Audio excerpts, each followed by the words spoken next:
बिस्मिल्लाहिर्रहमानिर्रहीम।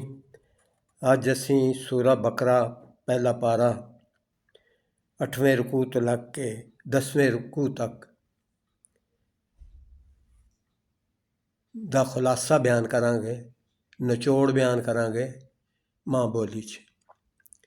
8वें रुकू जड़ा 62वीं आयत तो 71वीं आयत तक के अल्लाह ने फरमाया कि अल्लाह के हुक्म नूं बगैर किसी इतराज़ तो, बगैर किसी हिचकिचाहट तो मन्निया करो। इस रुकू के अंदर गां का जिक्र है तो इस वास्ते इस वाक़या इन्ना ज़रूरी है, इन्ना अहम है कि पूरी सूरत का नाम ही अल बकरा मतलब है गाय। हज़रत मूसा अलैहिस्सलाम ने बनी इसराइल को हुक्म दिता, बल्कि अल्लाह का हुक्म सुनाया भी तुसी एक गां ज़िबा करो।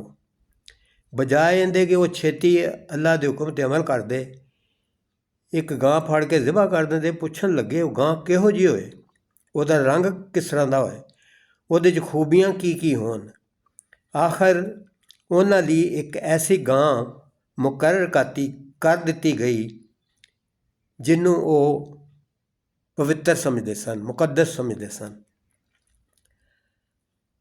तो सबक ये मिलता है कि अल्लाह का हुक्म जो ही आए उन्होंने छेती फौरन बगैर वक्त ज़ाया कीतियां उहदे ते अमल करना चाहिए तो गैर ज़रूरी सवालों तो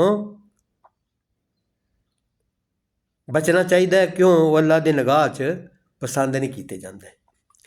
9वें रुकू जड़ा 72वीं आयत तो 82वीं आयत तक है बनी इसराइल के लोगों ते उन्हां दे आलमां दा हाल बयान किया गया है। इस रुकू दे विच इसराइल के लोगों के बारे च आगाह किया गया बई वो शरीयत का इल्म रखते ही नहीं, आप दियां ख्वाहिशां दे पिछे चल रहे हैं तो शरीयत आप दियां ख्वाहिशां नूं शरीयत उत्ते तरजीह देंदे ने। तो बहुत सारे जिहड़े आलम ने वो जानदियां बुझदियां भी शरीयत के खिलाफ फतवे दे के दुनिया कमाते हैं। उन्हां लई दिहाड़े क़यामत दे दुगना अज़ाब होएगा। दुनिया कमान की वजह नाल उन्हां दे गुराही के सबबों जिहड़े वो गलत फतवियां की वजह नाल गुमराही फैलती है तो वो अपने आप नूं बड़ा चंगा अकीदा समझदे होया कि असी अल्लाह दे लाडले हाँ तो दोज़ख विच नहीं सुट्टे जांगे।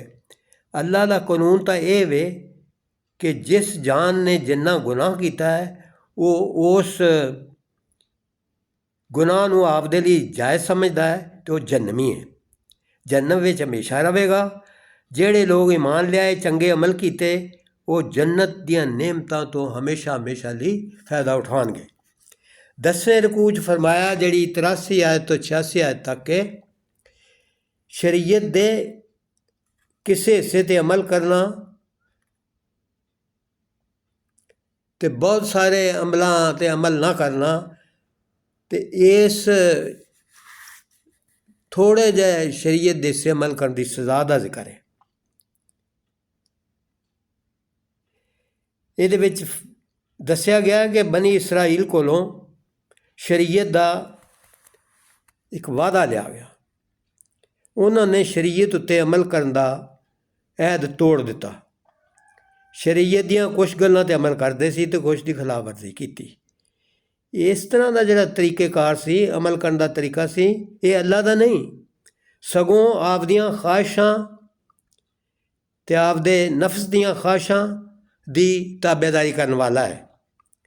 ਅੱਲਾ ਨੇ ਸਜ਼ਾ ਦੇ ਤੌਰ 'ਤੇ ਉਹਨਾਂ ਨੂੰ ਦੁਨੀਆ ਵਿੱਚ ਵੀ ਜ਼ਲੀਲ ਕੀਤਾ ਅਤੇ ਆਖਰਤ ਵਿੱਚ ਸਖਤ ਅਜ਼ਾਬ ਦੀ ਖਬਰ ਸੁਣਾ ਦਿੱਤੀ। ਅੱਜ ਅਸੀਂ ਮੁਸਲਮਾਨਾਂ ਦੀ ਦੁਨੀਆ ਵਿੱਚ ਜ਼ਿਲਤ ਰਸਵਾਈ ਦਾ ਸਬੱਬ ਕਿਉਂ ਬਣੇ ਹੋਏ ਹਾਂ, ਉਹਦੀ ਵਜ੍ਹਾ ਵੀ ਇਹ ਵੇ ਕਿ ਅਸੀਂ ਸ਼ਰੀਅਤ ਦੇ ਕੁਛ ਹੁਕਮਾਂ 'ਤੇ ਅਮਲ ਕਰਨੇ ਹਾਂ तो अक्सर जिहड़े अमल ने उन्हां तो गुरेज करने। अल्लाह सानू पूरा इस्लाम विच दाखिल होने की तौफीक अता फरमाए। आमीन सुम्मा आमीन। सदक अल्लाहु मौलाना अज़ीम।